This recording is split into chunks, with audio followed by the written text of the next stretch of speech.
Whether you are gaming, working, or browsing the internet, chances are you have used Microsoft Windows. But Windows didn't start as the powerful operating system we know today.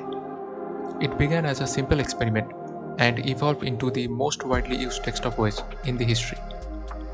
Since its first release in the 1980s, Windows has evolved from a simple graphical interface into a powerful platform used on millions of devices worldwide.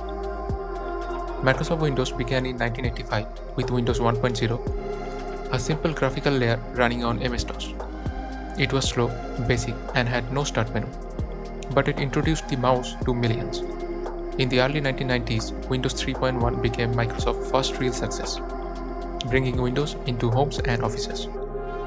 Then came Windows 95, which changed everything, introducing the Start menu, taskbar, and modern desktop computing. In 2001, Windows XP unified the home and business users and became one of the most loved operating systems ever. After mixed reaction to Vista and Windows 8, Windows 7 and Windows 10 restored stability and familiarity. Today, Windows 11 continues that legacy, modern, cloud-connected, and AI-powered. And today, we will look into the major releases of Windows Desktop OS. Imagine launching Microsoft Windows and there's no start menu, no desktop icons, no multitasking like you know it. This is Windows 1.0, the operating system that started it all. Windows 1.0 was released in 1985 by Microsoft. At the time, most people used MS-DOS, which was entirely text-based. You type commands just to open a file. Windows 1.0 did not replace DOS, it ran on top of it, acting more like a graphical shell than a true operating system. Unlike modern Windows, Windows could not overlap. Instead, everything was tiled neatly across the screen. Why? Because Apple claimed overlapping windows were their idea, and Microsoft didn't want a lawsuit. There was no start button, no taskbar, and no file explorer. You navigated using menus, keyboard shortcut, and a brand new device called a mouse. Before Windows 95, before Windows XP, there was a version of Windows that quietly changed the rules. This is Windows 2.0, the update that made Windows feel like Windows. Microsoft released Windows 2.0 in 1987, just 2 years after Windows 1.0. Like its predecessor, it still ran on MS-DOS, but this time Microsoft made some bold improvements and sparked a famous rivalry. The most important upgrade? Windows could finally overlap. Users could stack, resize, and move windows freely, something that feels normal today but was revolutionary back then. This design choice led to a legal battle with Apple, who claimed Microsoft copied the Macintosh interface. Microsoft owned and Windows moved forward. Windows 2.0 also introduced minimize and maximize buttons, better keyboard shortcuts, improved memory management, support for Intel 286 and 386 processors. It also allowed applications to use more memory, making Windows more practical for real work. This version of Windows introduced early versions of Microsoft Word and Excel. These apps helped Windows gain serious attention in offices and businesses. Windows 2.0 wasn't a massive hit with everyday users, but it was a critical step forward. Without it, there would be no Windows 3.1, Windows 95, or modern Windows as we know it. It proved that Windows could compete and survive. Windows 2.0 may be forgotten, but it laid the groundwork for Microsoft's future dominance. Sometimes the most important updates are the ones nobody talks about. Before Windows became the world's most popular desktop operating system, there was one version that changed everything. Not Windows 95, not Windows XP. This is Windows 3.0, the release that made Windows a success. Microsoft released Windows 3.0 in 1990, and unlike earlier versions, people actually wanted to use it. It still ran on MS-DOS, but it finally felt powerful, fast, and practical. Windows 3.0 introduced a completely redesigned interface, colorful 3D style program icons, program manager and file manager, cleaner menus, and smoother window movement. For the first time, Windows looked modern. Thanks to better memory management and support for Intel 386 processors, Windows 3.0 could run multiple applications more smoothly than ever. This made multitasking on PCs actually usable, a huge deal in 1990. Developers finally took Windows seriously. Popular apps like Microsoft Word, Excel, Lotus turned Windows into a real productivity platform. Windows 3.0 sold millions of copies, becoming Microsoft's first blockbuster OS. It transformed Windows from a side project into a company's main focus and paved the way for Windows 3.1 and Windows 95. Windows 3.0 didn't just improve Windows, it saved it. Without Windows 3.0, the Windows we know today might have never existed.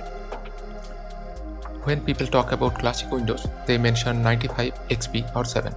But there's a version most users never touch. Yet every modern Windows PC is built on it. This is Windows NT 3.1. Microsoft released Windows NT 3.1 in 1993. Despite the similar name, this was not the same as Windows 3.1. NT stood for New Technology. Unlike earlier Windows versions, NT was a true 32-bit operating system, not just a graphical layer running on DOS. This was Windows rebuilt from the ground up. Windows NT 3.1 introduced features far ahead of its time, like primitive multitasking, memory protection, user accounts and security, hardware abstraction layer. In simple terms, NT was stable, secure, and professional. Visually, Windows NT 3.1 looked almost identical to Windows 3.1. It used Program Manager, File Manager, the same classic window design, but under the hood, it was a completely different beast. Windows NT 3.1 was not for home users. It required powerful hardware and was aimed at business, workstation, servers. For most people, it was too expensive and demanding. While NT 3.1 was unpopular with consumers, it became the foundation of all future Windows versions. Windows NT evolved into Windows 2000, Windows XP, Windows 7, Windows 10, and Windows 11. If you are using Windows today, you are using NT. In 1995, Microsoft launched an operating system so big it came with a TV ad, a rock song, and people lined up to buy it. This wasn't just software, this was Windows 95. Released in 1995, Windows 95 was a massive leap forward. For the first time, Windows felt like a complete operating system, not just a layer on top of DOS. It blended 32-bit architecture with a user-friendly interface that anyone could learn. Windows 95 introduced things we still use today: the Start menu, the taskbar, Start button, Windows Explorer, plug-and-play hardware support. Suddenly, you didn't need to memorize commands, you just clicked. Windows 95 helped bring the internet to the mainstream. Later updates included Internet Explorer, turning the PC into a gateway to email, websites, and online chat. This helped define how people used computers in the late 90s. Microsoft spent hundreds of millions of dollars marketing Windows 95, and they sold millions of copies in just weeks. Windows was no longer just software, it was a cultural event. Windows 95 shaped every version that followed, from Windows 98 to XP to Windows 11. The core desktop experience still traces back to this release. Windows 95 didn't just improve Windows, it defined modern computing. And if you have ever clicked the Start button, you have felt its legacy.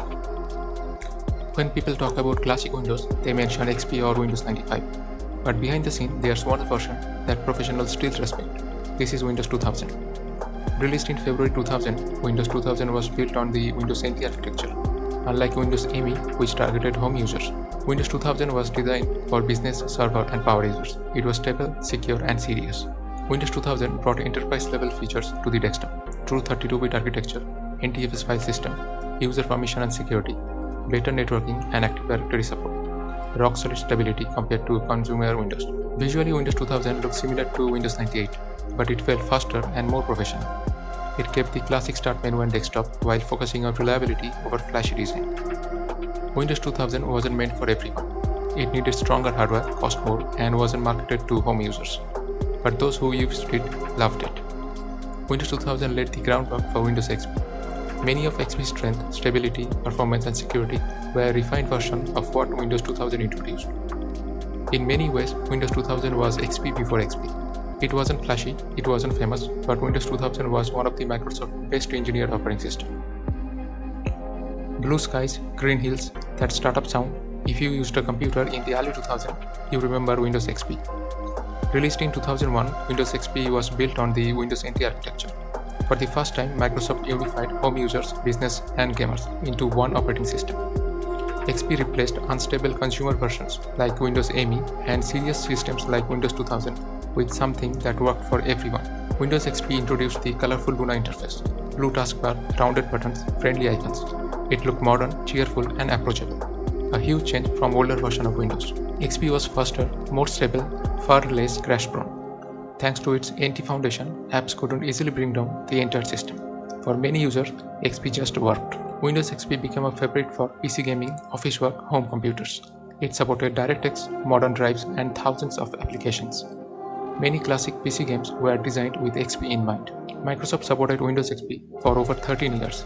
Even after new version released, people refused to upgrade. XP ran on everything from schools and offices to ATMs and hospitals. Windows XP set the standard for what Windows should be: stable, familiar, reliable. Every version after it has been compared to XP, and few matched its impact. Windows XP wasn't just an operating system, it was an era, and for many people, it was Windows. Ask people about Windows Vista and you will hear one word: disaster. But was Vista really that bad? Or was it just ahead of its time? Let's talk about Windows Vista.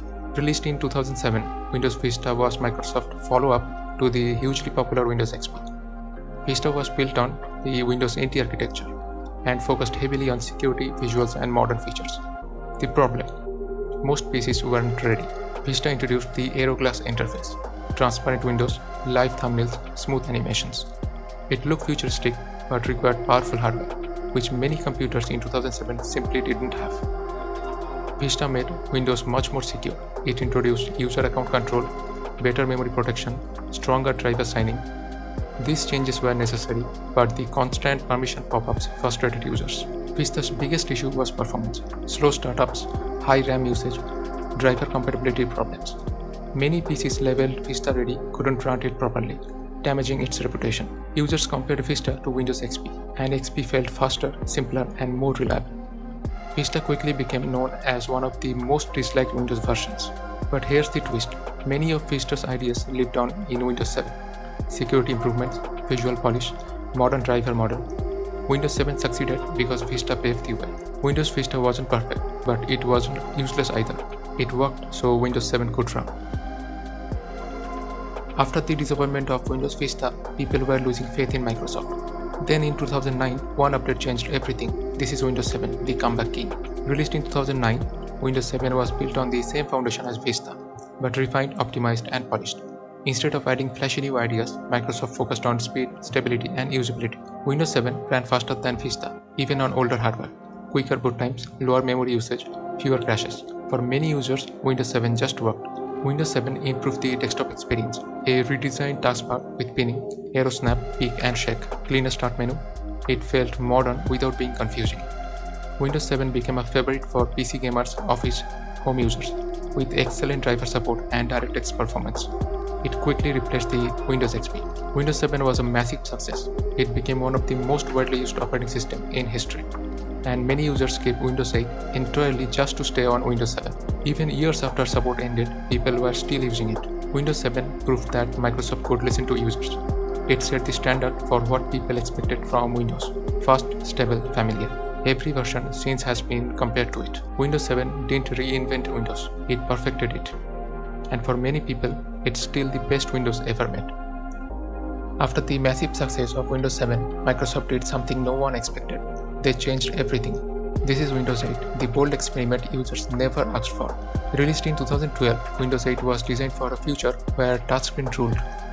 Microsoft wanted one operating system for PCs, tablets, laptops, and that decision changed Windows forever. Windows 8 removed the start menu and replaced it with a full-screen start screen. On tablets, it made sense. On desktop PCs, not so much. Most users still used mouse and keyboard, and Windows 8 forced them to use touch-style controls. Simple tasks became confusing, and many users felt lost the moment they logged in. Despite the backlash, Windows 8 wasn't all bad. It offered faster boot times, better performance than Windows 7, improved security, strong support for modern hardware. Under the hood, it was solid. Microsoft listened, somewhat. Windows 8.1 brought back a start button, better desktop usability, more customization. It helped but didn't fix everything. Windows 8 taught Microsoft a hard lesson: don't force one interface on every device. That lesson directly shaped Windows 10, which brought back the start menu and balanced touch with desktop use. Windows 8 wasn't a failure of technology, it was a failure of understanding users. After the backlash of Windows 8, Microsoft needed to win users back again. So in 2015, they tried something new. This is Windows 10. Released in 2015, Windows 10 was built as a Windows as a service. Instead of major new versions every few years, Microsoft promised continuous updates. It also famously skipped Windows 9, signaling a fresh start. Windows 10 brought back what users missed most: the start menu, classic desktop workflow, optional live tiles. It combined the familiarity of Windows 7 with some ideas from Windows 8, done more carefully.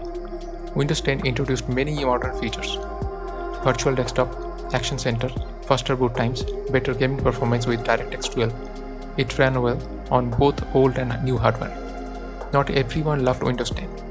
Forced updates and data collection raised concerns, and frequent feature updates sometimes caused bugs. It worked, but not always quietly. Despite criticism, Windows 10 became one of the most widely used operating systems ever. The free upgrade from Windows 7 and 8 helped millions to switch quickly. For many users, Windows 10 became the default Windows experience. Windows 10 stabilized the platform after years of experimentation. It proved that Windows could evolve continuously, not just through major releases.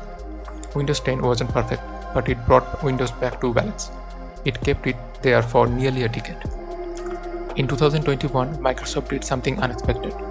After saying Windows 10 would be the last Windows, they released Windows 11. So what changed and why? Released in 2021, Windows 11 focuses on design, productivity, and modern hardware.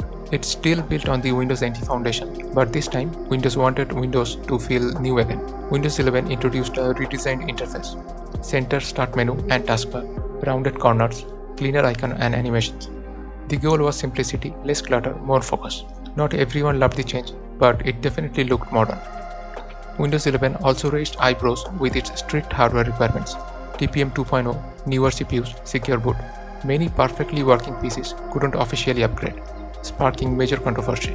Windows 11 improved multitasking with snap layouts and snap groups, better multi-monitor support, a redesigned Microsoft Store. Later updates also pushed AI features, signaling where Windows is headed next. Windows 11 launched with mixed reaction. Some praises the polish, others missed the flexibility of Windows 10. Adoption has been steady, especially on new laptops and PCs. Windows 11 isn't a revolution, it's a refinement. It sets the stage for a future focused on AI, security, modern hardware. Windows is evolving again. Windows 11 asks a simple question: should Windows stay familiar or move forward? The answer is still unfolding.